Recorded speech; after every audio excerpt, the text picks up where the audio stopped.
कहते हो कि मंदिर से जाते समय नंदी के कानों में, बहुत सुंदर प्रश्न है आपके, बहुत भाव से और आनंद से आपने करा, और जनमानस के कल्याण के प्रश्न है ये, केवल आपके लिए नहीं है, ये सबके लिए इतने जोरदार प्रश्न है।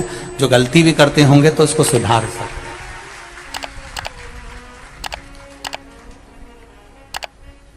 आपने कहा कि नंदी के कानों में कहना चाहिए, लोग हंसते हैं, कहते हैं बताओ वो नंदी के कानों में भगवान को कहना चाहिए।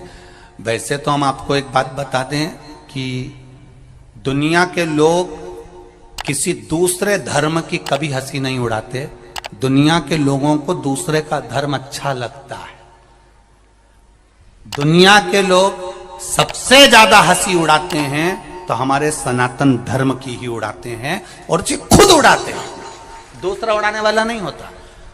दूर के ढोल हमें समझ में आते हैं, उसका धर्म हमें समझ में आ गया, उनके क्या है, ऐसा है, आओ कुछ नहीं, उनके धर्म में ऐसा है, कितना आनंद हमें दूसरे के धर्म में लग रहा है, और हमारा सनातन धर्म हमको बुरा लगता है। हमारे सनातन धर्म हमें बुरा लगने लगा। अरे भाई, लोग कहते हैं कि नंदी के कान में कहते हो, ये कोई हमारे पुराणों में या शास्त्रों में लिखा है? भगवती बहन साहू, आपको धन्यवाद देना चाहूंगा और एक बात कहना चाहूंगा, जितनी भी शिव महापुराण के अंतर्गत चाहे उपाय जो बताए जाते हैं कि बेलपत्री ऐसे चढ़ाना, काली मिर्च ऐसे चढ़ाना, चावल ऐसे चढ़ाना, धतूरा का क्या महत्व है, शमी के पत्ते का क्या महत्व है, बेलपत्री के पत्ते का क्या महत्व है, ये जितनी भी बातें बताई जाती हैं ये सब पुराण के अंतर्गत से बताई जाती है।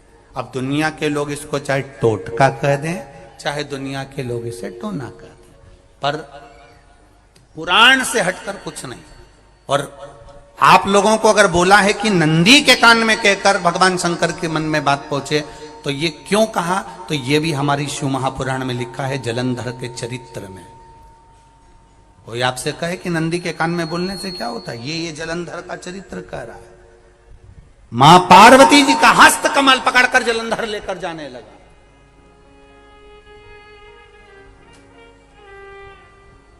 वृंदा का पति लेकर जा रहा। वृंदा तो भगवान की भक्ति में लीन रहती थी, उसको तो जलंधर को सबसे ज्यादा तकलीफ थी नारायण से, पर शिव के पास आ गया, क्योंकि ईर्षा प्रवृत्ति, अभी कथा में कहा, कोई कोई ऐसा होता है जिसको तुमसे बेर नहीं होता तो भी अंदर से ईर्षा जाग जाती है, कोई कोई ऐसा होगा जिसको अंदर से ईर्षा जागती है, अपने आप अंदर से ईर्षा जागती है, उसका कोई बेर नहीं, और ईर्षा जाग रही, भीतर से ईर्षा जाग। ना आप उससे मिले हो, ना कभी वो आप उसके सामने बैठे हो। कई लोग किसी ना किसी की बुराई करते हैं तो हम लोग पूछ भी लेते हैं, क्यों साहब उनसे मिलकर आए हो क्या तुम? कभी नहीं मिल किया, कभी उनका सामना हुआ नहीं हुआ, तो फिर बुराई क्यों कर रहा? एक ने कर दी थी इसलिए हमारे ध्यान में था तो हमने भी कर दी। लो, वो कुआं में डूब के मरेगा तो तू भी मरेगा का? नहीं। नंदी सामने बैठा है, गणेश जी को मालूम पड़ गया, कार्तिकेय को मालूम पड़ गया, मां पार्वती जी का हस्त कमल जलंधर ने पकड़ लिया और लेकर चला। मालूम पड़ गया, तब नहीं रहा गया। गणेश जी को क्रोध आ गया और गणेश जी महाराज आए, शिव जी को जगाने लगे, पिताजी पिताजी पिताजी कर कर जगाया, उठो पिताजी, पिताजी उठिए, पिताजी जागिए, पिता को जगा रहे हैं। भगवान शंकर नहीं उठे, तप में लीन थे। क्या करें हम? जलंधर के पास में इतना बल है, इतना बल है, और पिता की आज्ञा नहीं होगी तो हम कैसे मार देंगे इसको? मारने को तो हम मार दें। मां ने आज्ञा करी थी कि जलंधर उसको तारकासुर को मार दो, तो कार्तिकेय ने तारकासुर को मार दिया। शिव जी की आज्ञा नहीं तो हम इसको कैसे मारें, क्या करें? सब कुछ गणेश जी ने देख लिया, शंकर जी के ऊपर बहुत बहुत बहुत बहुत प्रार्थना कर कर देख ली, पर शंकर जी नहीं जागे। तब आखिरी में विनायक ने, गणेश ने, जितनी लोग आस्था चैनल पर कथा सुन रहे हैं, जितने लोग फेसबुक यूट्यूब पर कथा सुन रहे हैं, इस बात को याद रखना कि नंदी के कान में कहने से क्या होता है वो ये इस कथा से सीख लेना। आखिरी में गणेश जी को लगा किसको कहूं, शंकर जी भी तप में हैं, नंदी भी तप में हैं, मैं किसको कहूं? शिव जी को कह के कर थक गया, पिताजी को बोल बोल कर थक गया, पिताजी जागते नहीं। अब मैं किसको कहूं ये बात, किससे कहूं?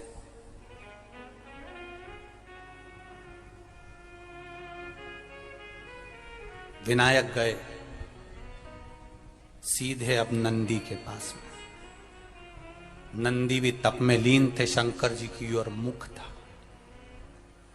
शंकर जी की ओर मुख था। गए और जाकर तुरंत विनायक ने नंदी के कानों में जाकर कहा, नंदीश्वर, मैया का हाथ पकड़कर जलंधर लेकर जा रहा है, पिताजी तप में लीन है, कृपा करिए ना। बस केवल नंदी के कान में कहा, गणेश जी दूर हट गए। नंदी के कान में कहा, शंकर जी के नेत्र खुल गए, शिव जी के नेत्र खुले। ध्यान देना जरा, इस शिव महापुराण की, आशुतोष शिव महापुराण की कथा, जो कथा यहां कही जा रही है, यह कथा पहले के चरित्रों में सुनने को नहीं मिली होगी। जरा ध्यान देना इस संवाद पर, जितने लोग आस्था चैनल पर, जितने फेसबुक यूट्यूब पर सुन रहे हैं। सनातन धर्म की हंसी उड़ाने वाले कह देते हैं नंदी के कान में कहने से क्या होता है, नंदी के सामने जाकर बोलने से क्या होता है, नंदी के पास बैठकर बोलने से क्या होता है, नंदी के पास बैठकर शंकर जी का मात्र दीदार करने से क्या होता है, दर्शन करने से क्या होता है। वो अच्छे से समझ लेना, जो लोग सनातन धर्म पर उंगलियां उठाते हैं, वो अच्छे से समझ लें इस बात को।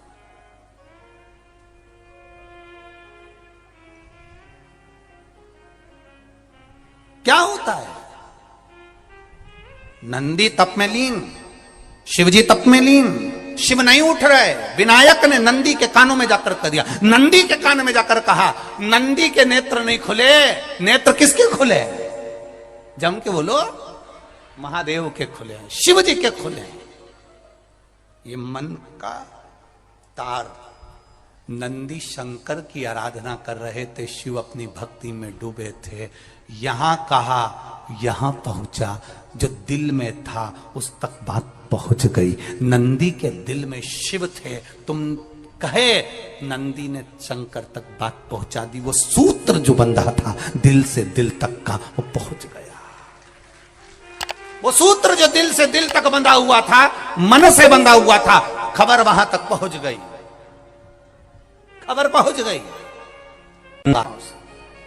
उसको जानो, लुटाइए, ये मौका मिला है आनंद का, दिल से प्रेम लुटाओ। नंदी से कहा, नंदी ने देवादिदेव महादेव से नहीं कहा, केवल नंदी आंख बंद कर कर बैठे थे।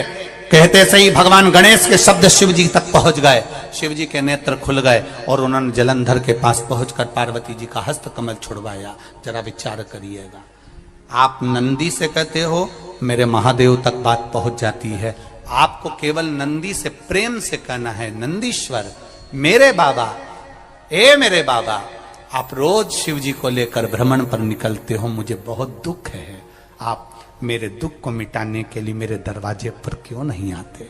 नंदीश्वर से कहा, शिव जी तक बात पहुंच जाएगी, शंकर के नेत्र आपके लिए खुल जाएंगे और महादेव आपके यहां खड़ा मिलेगा, मेरा महादेव आपके पास में खड़ा मिलेगा। आशुतोष महापुराण की कथा कहती है, लोग कहते हैं नंदी को कहने से क्या होता है, ये शिव तत्व की कथा आशुतोष शिव महापुराण कह रही है। कहा वहां तक पहुंचा, दिल से दिल का जो भगवान नंदी के कानों में कुछ कहकर आते हैं। बोले हो कभी? सीधे बोल देते हो क्या जाकर? नंदी के कानों में कहने का भी एक तरीका है, आप लोगों को मालूम होगा वो तरीका? नहीं मालूम? ये बेलपत्री की जो डंडी रहती है ना, बीच का जो भाग है, ध्यान दिए ना जरा सा, ये बीच की जो डंडी है, फिर से देखिए, बेलपत्री के 2 पत्ते और उसके पास में जो बीच की जो डंडी का भाग है, दिख रहा है आप लोगों को? ये 2 डंडी, ये बीच की 2 पत्ती और उसके बीच में जो 2 डंडी का भाग होता है। जब हम देवाधिदेव महादेव से कोई बात कहने वाले होते हैं ना कि बाबा बहुत दुखी हूं, बाबा बहुत तकलीफ चल रही है, बाबा मैंने एक कंपटीशन एग्जाम में परीक्षा दी है, बाबा मेरे जीवन में ये तकलीफ हो रही है, बाबा, तब इस बेलपत्री की जो ये डंडी होती है, इस उंगली से, इस अंगुष्ठ से इस डंडी को पकड़ा जाता है और बाबा के कर्ण में कहने से पहले ये हाथ को नंदी के ऊपर रखकर फिर हम बाबा के नंदी के कानों में कहते हैं और चलते समय इस बेलपत्र को अशोक सुंदरी की जगह पर चढ़ाकर वापिस सजाते हैं। देव अधिदेव महादेव को पार्वती की बात मानना ही पड़ती है और वो कहना ही पड़ता है। ये बेलपत्र की महत्व है। ये जितना फल एक बेलपत्र की पत्ती में, उतना की उतना फल। हम आपसे फिर कहेंगे, कभी मौका मिल जाए जिंदगी में, कभी तुम्हारे जीवन में अगर मौका मिले और कहीं बेलपत्री का वृक्ष मिल जाए जिसकी छांव तुम्हारे ऊपर पड़ रही हो, तुम्हारे ऊपर अगर बेलपत्री की छांव पड़ रही हो, उसके नीचे बैठकर कभी मौका मिले, एक बेलपत्री का पत्ता मात्र रखकर आप शिव जी का नाम लेकर जल भी अगर समर्पित कर रहे हो ना, तो वो 12 ज्योतिर्लिंग को जल चढ़ाने के बराबर फल प्रदान कर। एक बेलपत्री का पत्ता, एक बेलपत्री का वृक्ष, एक बेलपत्री के वृक्ष की छांव हमारे जीवन को कृतार्थ कर देती है, धन्य कर देती है, कृतार्थ। कभी भी शंकर के मंदिर में जाओ, शिव जी का पूजन कर जब वापिस आओ, तो शंकर भगवान के मंदिर में जो बाहर नंदी बैठता है, उसके कानों में ओम नमः शिवाय बोलकर अपने मन की कामना उसके कानों में बोलकर आप आ जाइए, आपकी कामना 3 महीने में पूरी हो जाती है। नंदी के ईश्वर भगवान का स्मरण करिए। अगर 7 बेलपत्र आप शंकर को समर्पित करते हो तो 1 बेलपत्र नंदी भगवान पर भी अवश्य समर्पित करो। नंदीश्वर भगवान शिव को समर्पित, 1 बेलपत्र नंदी के ईश्वर की ओर चढ़े। और बहुत ध्यान दीजिए महाराज, अगर कोई काम अटक रहा है, नहीं हो रहा, बहुत प्रयास करा, तो भगवान शंकर के मंदिर में 5 बेलपत्र चढ़ाइए। और शंकर भगवान की जो छोटी लड़की है अशोक सुंदरी, आपको बताया था ना अशोक सुंदरी का स्थान, भगवान शंकर की 6 लड़कियां हैं, उसमें से सबसे छोटी लड़की अशोक सुंदरी की जगह पर 1 बेलपत्र चढ़ाइए। फिर 1 बेलपत्र नंदीकेश्वर पर चढ़ाइए और नंदीकेश्वर पर चढ़ाने के बाद भगवान शंकर के मंदिर के बाहर चौखट पर दिया लगा दीजिए साइड में, और फिर अपने घर पर आ जाइए, आपका कार्य सफल होना प्रारंभ हो जाएगा। नंदीकेश्वर भगवान नंदीकेश्वर का स्मरण कर लेने पर जीव आनंद सुख की अनुभूति करता है, आनंद सुख को पाता। भगवान नंदीकेश्वर का पूरी दुनिया में केवल एक केदारनाथ ही एक ऐसा है जहां पर ओम कुंड विराजमान है। कौन सा कुंड है वहां पर? ओम कुंड।